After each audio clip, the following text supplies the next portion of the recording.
Good morning.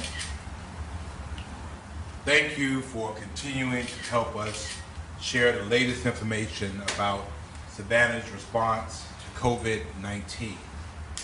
We continue to salute those serving on Savannah's front lines of this pandemic, particularly those in the healthcare field. From all of us to all of you, thank you. Chatham County has experienced a 479% increase in confirmed COVID-19 cases since last Monday morning. We are now 13th of Georgia's 159 counties in COVID confirmed cases. This was expected, as we are now seeing the results of what has occurred in our community over the last 2 weeks and the result of increased testing. As you are aware, Governor Kemp's statewide shelter-in-place order went into effect at 6 p.m. last Friday. To be clear, there is only one order in place at this time, and that is Governor Kemp's order. And we will abide by his legal order. That being said, to further protect the health and safety of our city, I've extended Savannah's shelter-at-home order, which is currently suspended until midnight on May the 1st, in the event that Governor Kemp's mandate expires on April 13th without additional action. Savannah's residential sanitation services are now limited to only garbage collection as we practice what we preach, protecting our sanitation professionals by reducing our crews to 2 employees per truck to ensure proper social distancing. Yard waste, recycling, and bulk item pickup are suspended until further notice. You may use your recycling cart for garbage overflow, but please fill up your trash can first. You can drop off your recycling, yard waste, or bulk items to the Dean Forest landfill or the Bacon Park transfer station. Street cleaning will continue to occur as usual according to its regular schedule. On-street parking within the city will be free for the first hour, but admittedly, we're gonna have to fix that. We messed that one up. We didn't communicate that well. And so the city manager and I will be discussing ways to correct that. We can't send mixed messages, and we will get that addressed. So we will issue some more directives about parking within the next coming days. With the governor's order allowing some previously closed businesses to reopen, our parking services department will be continuing to work. And again, the city manager will give some direction later on in the week in terms of how they will work in relation to what's been going on. As the most intensive period in this crisis approaches over the next week and a half, we will continue to reduce the number of our employees working in our offices. We will close some offices and remotely operate others during the coming days to ensure that our valued employees are as safe as possible. We have worked with the city manager to offer our frontline employees a stipend for their work during this extraordinary period. We will share the details of this program with the city council during our regularly scheduled council meeting on Thursday. I really want to thank those who are taking social distancing seriously. A lot of the areas where we saw big crowds 2 weeks ago were much better this past weekend. However, there were some events, some gatherings, some stores, some businesses that still do not seem to get the point. I'm again asking some of our local establishments, particularly I've seen some of our local seafood establishments and neighborhood discount and dollar stores to please make sure that they control the number of people entering their businesses and the number of people in their businesses at any one time. We've seen lately in our community that big box stores such as Walmart and Home Depot have stepped up to the game, and they are certainly monitoring in a much better and controlled fashion individuals that are in their stores at any one given time. 311 is still a number to call for issues related to the City of Savannah's COVID-19 response, or you can also call 912-651-6565. 912-651-6565. We've also received numerous inquiries from employees and concerned family members of employees of Gulfstream. We have reached out to Gulfstream, and we want to make sure that we're able to support them and to make sure that they're doing all they can to support our citizens that work there. Let's continue to work together to fight this virus by staying apart. So I'm asking all Savannahans to continue to stay at home unless you're going to work or going to pick up some essential items. Please ensure that your children and those within your sphere of influence, please stay home. Secondly, I'm asking for you to find a way to do something extraordinarily nice for somebody this week. I don't have to tell Savannahans about how to be nice, but use this as a time to be a blessing to someone else during this week. It could be as simple as a phone call, a kind gesture, purchasing groceries for an elderly neighbor, but do something nice as we go through this time. Thirdly, I'm asking all Savannahans to follow the guidance of the Centers for Disease Control by asking that you wear simple face coverings to slow the spread of the virus and help people who may have the virus but do not know that they have it from transmitting it to others. Cloth face coverings can be made from common household items or common materials. Something as simple as this. It is not necessary to wear a surgical mask or N95 respirators, as they are critical supplies that must be and continue to be used and reserved for healthcare workers and other medical first responders. So it could be as simple as a towel, as simple as a t-shirt, and we'll figure out a way to send out a video showing how to make your face covering. Be creative, be you, be Savannah.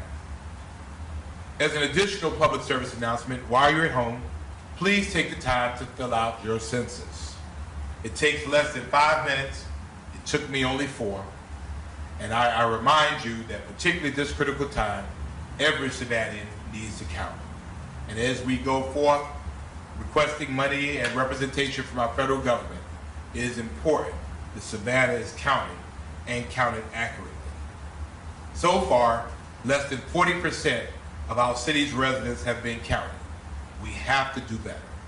So please do your mayor a favor. Call your neighbors and friends and ask them, have they done their census yet? By filling out the census and being counted, you'll make sure that Savannah has the needs to take care of our community for the next 10 years. It's simple, it's easy, and going to www.2020census.gov to fill out yours. 2020census.gov. You also now can watch your government at work from your own home. Your city council held its first video meeting yesterday afternoon, and we will do the same for this Thursday's regularly scheduled council meeting at 2:00 p.m. We had a little bit of some bumps in the road, but we got it done. I want to thank our city staff for helping us get up to speed, and we're ready to go. We're rocking and rolling. You can watch these meetings on the City of Savannah's Facebook page, YouTube, and on SGTV Comcast Channel 8.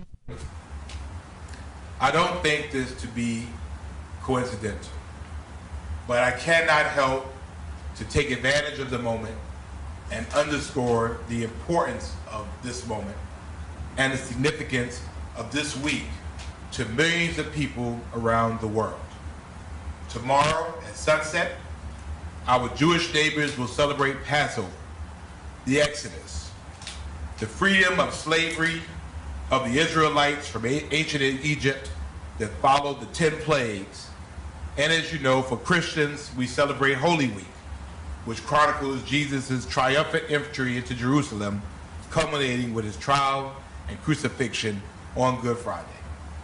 And I remind all of you that although times might seem rough now, and they must have been for them, and while people might have been scared and confused and anxious about what was to come, as we are now, we have the benefit of knowing that although there were plagues around the land, the children of Israel did escape Pharaoh's hand, and although Jesus Christ was crucified and the world at the time seemed dark, there was a resurrection.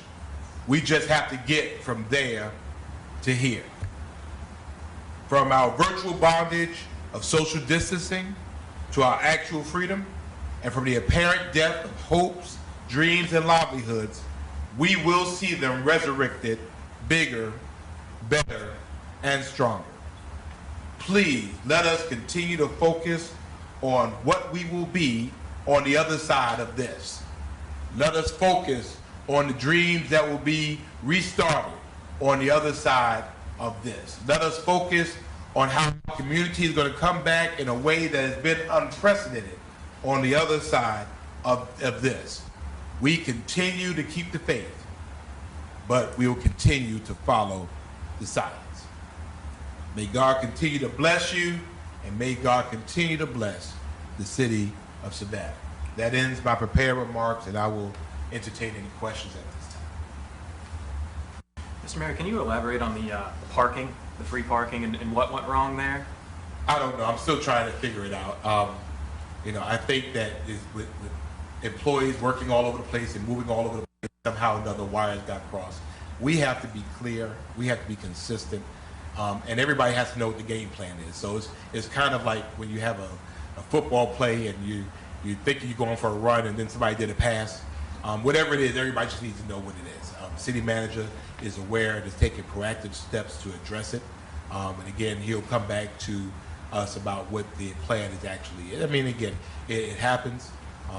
We're clear about that. People make mistakes, and so we've identified it, we'll claim it, and we'll fix it. Were those people being ticketed that shouldn't have been? Is that what happened?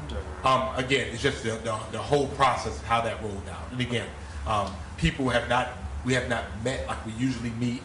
We don't work in sync like we usually. Everybody's all over the place. Emails got missed. So again, the city manager is aware of it. He's proactively, discussed with me ways to be able to fix it, and I'll just leave that to him to be able to fix it. But at the time of all of this going on, the last thing we'd be talking about is this. But on the other end of it, we have a very fragile parking fund that has to be maintained. So again, we have to balance the needs of all of those interests at the same time. So until that is announced what the fixture is going to be, what is in place for the next couple of days? The city manager, do you? I'm sorry, sir. That's okay. Thank you. It was a bit of miscommunication.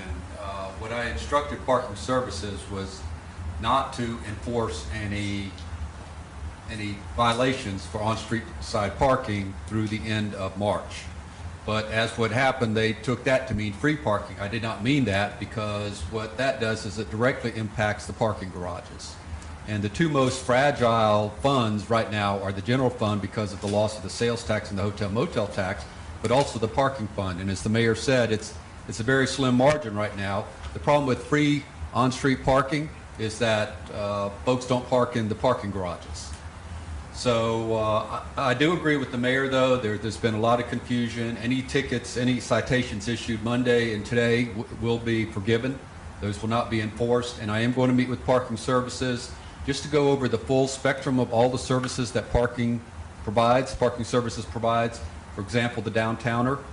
We may eliminate the downtowner in lieu of allowing free street parking again. So that discussion will take place this afternoon, and then I'll make that message clear to the mayor. Mr. Mayor. Thank you, Mr. City Manager. And, you know, things happen. I think it's important for us when we miss a play, to own it, identify it, be able to fix it. So I thank the city manager for doing those things. Yes, ma'am. And then a couple weeks back, you talked about how Savannah was losing $150,000 a day. Is that remaining steady, or is that going up? Is it getting worse? About to say.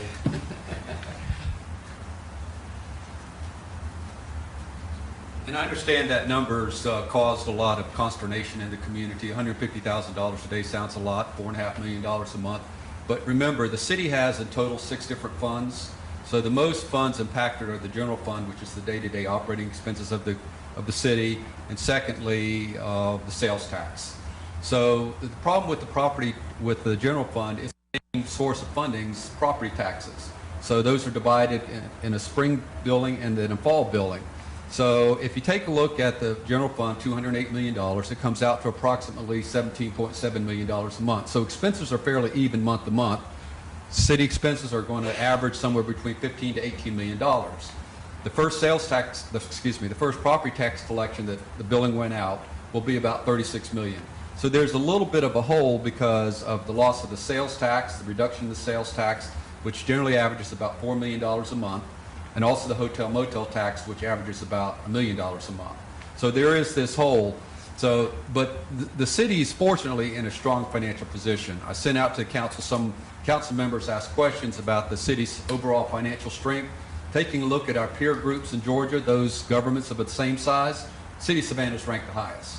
So the City of Savannah is fortunate because of the professionalism of both the budget office as well as the chief financial office, that the city has what's called a sales tax stabilization fund at $5.5 million. Just for times like this, the city can draw upon that. In addition, the city has a healthy general fund balance of about $38 million, can draw on that. But just as importantly, on the expense side, I have suspended all travel. That's going to save $1 million. I've suspended all maintenance contracts. That's going to save about $1 million. The city's operating at about a 10 to 12% vacancy rate, so that's going to probably save $5 to $6 million. So if you add all that stuff up, the city's in pretty good position. What I'm desperately trying to do is avoid furloughs. I do not want to disrupt the work of our employees nor their financial security, so that the city, I think, can weather the storm as long as there are no extraordinary expenses out there that we are not anticipating, or that this prolongs beyond through the end of May. If it prolongs through the end of May, then I think the city will have to take a look at some additional cost-saving measures. Thank you. I think it needs to be also added that the city is not able to sustain this indefinitely. So there is a breaking point for the city as well. I also don't hesitate to remind you all that June 1st becomes hurricane season. And so therefore, we're looking at that date coming as well, the preparations that we have to make for what might be a very uncertain hurricane season. So there are a lot of numbers floating around. Again, I thank the city manager and our budget team, management staff for doing what they can to make sure that we're able to at least be stable right now. And I've heard from cities across the country, and some are already in furlough situations. They just are not going to be able to withstand it. I think we're okay now, but I think it's also day to day. Mr. Mayor, I know that you extended Savannah shelter in place to May 1 in the event that Governor Kemp's expires on the 13th. Do you expect him to extend? Would you like to see him extend? What are your thoughts about his declaration? His declaration is his declaration. His order is his order. We'll follow his order. We in Savannah prefer some more restrictions. Probably at this date and time, we probably would move to even more restrictions. Again, because we know from the science that these next 2 weeks are going to be pretty hard. The Surgeon General referred to it as Pearl Harbor, so to speak. And for those of you who remember Pearl Harbor, you know that was a devastating time in our history. So for us, we want to do some more, again, The governor's order is by his wisdom for us. If it expires, then we'll have ours ready to go. We want to be prepared. Mr. Mayor, first off, condolences on the loss of your cousin. This must be really difficult for you with your family in New York. Seeing the situation that's going on there, and knowing that this kind of situation is going to be escalating across the country, do you feel that there is people here are understanding the gravity? Because I think a lot of folks here kind of, they see the nationwide map and they see that Savannah is just a tiny little red dot compared to like Atlanta. And, going around the streets, going to Home Depot, going to these places, a lot of these folks don't really seem to quite get it. How do you feel about that? From family and friends that I know that have been affected, I guess I have a unique vantage point because I have skin in the game, so to speak. I know and I'm familiar with the places and the hospitals in New York that that when loved ones pass away, their family members can't even be with them. That's how bad it is. There are no visitors allowed in the hospitals. That they are even talking about contingency plans in New York and temporarily burying those that have died because there are so many bodies. I don't know what it'll take for people to recognize and understand the gravity of this. We have been a relatively blessed community so far. We have not experienced the devastation that some cities have. But you only have to look at Albany, Georgia. I spoke to Mayor Dora yesterday, and again to extend our support to him and his city for what they're facing. They are a relatively small community in Georgia. However, they have the second largest number of COVID-19 confirmed cases, second only to Fulton County, which is much larger. This is a very serious way of life, and I'm hoping that Savannahans get the point. Some, frankly, are just not. There's just this air of invincibility to some of our neighbors that I think is foolhardy. I think is dangerous. And so, therefore, if people don't care enough about themselves to protect themselves, if they don't care enough about those they love to protect those that they love, all I can do is make sure I protect my city and those that serve our city. Hence why you'll be seeing less of us over the coming days, which is why you will see our citizens and our employees walking around with face coverings, because the science says that this is real. And it would not take too much to wipe out a city like Savannah. I know it is nerve-wracking. I know it's hard, to just be in the house, for that amount of time. I know people's children are probably driving them crazy. I know some people's spouses are probably driving them crazy. Thank God I don't have one, but I just drive myself crazy. But this is just necessary. It is very similar to a hurricane. We see it coming. We know it's coming. So what do? You seek shelter. You hunker down until it passes. The same principles are in play. We see the COVID-19 wave coming. We've gone up 400% in just 7 days. We hunker down, we shelter in place until it passes. Fortunately for us, we still have electricity. Fortunately for us, we still have water and those essential services.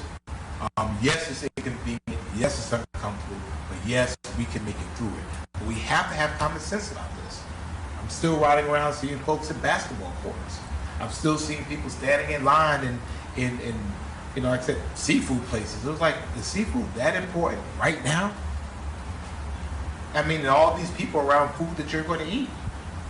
We have to exercise common sense. And I'm just asking Savannahans, please, to exercise common sense and let us ride this out.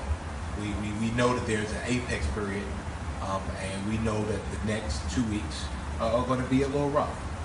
So let's do like Savannahans do. Let's man up, let's woman up, and let's ride it out. And Mr. Mayor, the at-risk population here in Savannah, I know there have been steps taken, water buffaloes and things like that. But a couple of weeks back, we talked about porta potties. I know that was a huge thing for them, and you said you were working with partners to Yes. figure that out. What's the headway on that? We'll provide an update to City Council on Thursday about what our efforts have been to date. The interesting thing about that is you can't have people shelter in place when they have no shelter. So this is really the impetus for Savannah becoming the beloved community that we know that it can be.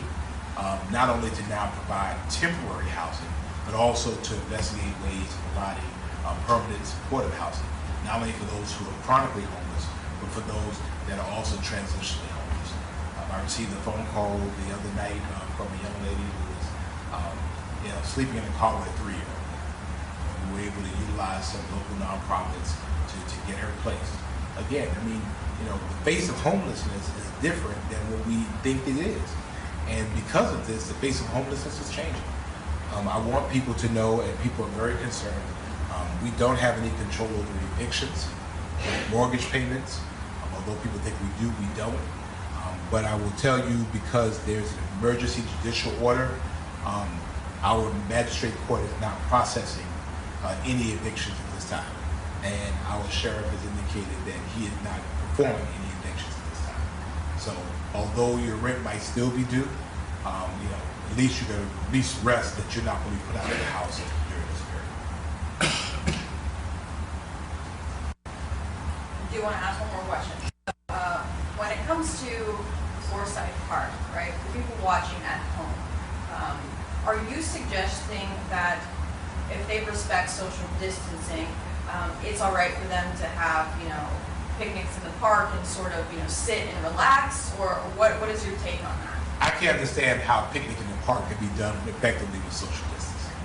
6 feet away, you're yelling across the park, hey, enjoying yourself? Again, let that go. And again, I think the cavalier attitude of some people just saying, it's not affecting me, it's affecting them. And as I'm so fond of saying, we are they and they are us. We are Albany, we are New York, we are LA, and they are us. This is a human emergency, and we're asking people to just utilize common sense. This is not the time to do your picnic. You could do I saw on Facebook, people were doing a virtual picnic, and I almost joined it myself. If that's what you have to do to stay connected. And I think the funny part about social distancing is an oxymoron. We're physically disconnected, but we remain socially connected and spiritually connected. We just have to exercise some common sense. Anything else? Thank you all. Yes. Have you heard from the hospitals about their capacity and their readiness? I remember in the call last week, Alderman Leggett said that they have plenty of supplies and everything. I have been in contact with our hospital systems on a pretty regular basis. I'll probably reach out again today. I think the Savannahans should feel fortunate that we have among the best medical care professionals in the world, with 2 of the greatest health systems in the world, with 2 of the best federally funded primary care centers. These are professionals at the top of their game, and they can handle it. Right now, I believe our capacity is sufficient to handle the COVID-19 progression. I don't think they're prepared to handle an outright outbreak, which is why, again, it's so important for people to heed these warnings. It's a very delicate balance that has to be struck. I see in New York, we're at the Jacob Javits Center, which is a huge convention center in New York on the west side, is now being used as a 2,500 bed hospital. We don't want to have to do that here in Savannah. We can handle this within our medical facilities as long as people follow the science, as long as they do what our health professionals tell them to do, as long as they stay home, as long as they social distance, and as long as they come around. Good. Picture that. Yeah, thank you. All right.